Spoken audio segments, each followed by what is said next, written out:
Good evening po. So, branch Bohol as of May 13.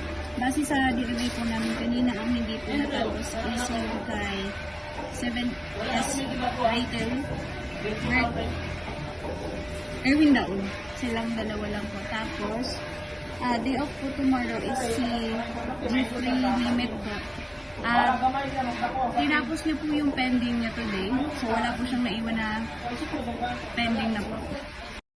Ito po yung pending area namin. Today, meron pong 4 na na-pick up.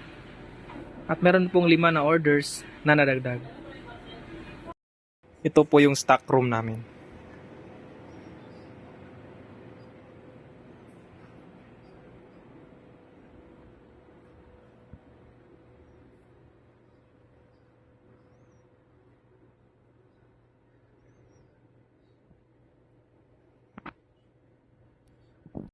Ito po yung locker namin.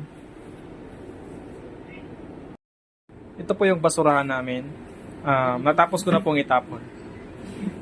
So, embroidery, ka-press, mag-press, tuwali press, aircon.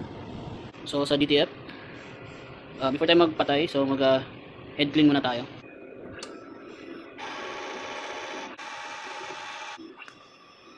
So after natin mag-head clean, so mag-nozzle test tayo.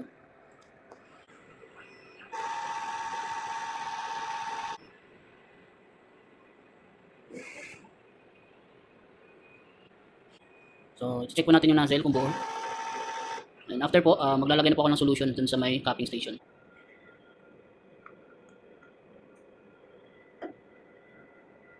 Check po natin kung dumikit. So, ito po yung temperature namin. So, shutdown, unahin muna natin yung software bago po yung machine. So, patayin na po natin yung AVR.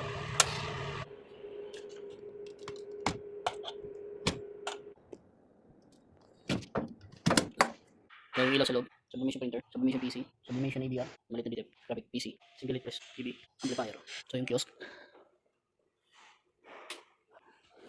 So, as of May 13, 2026, ito po yung video na ball.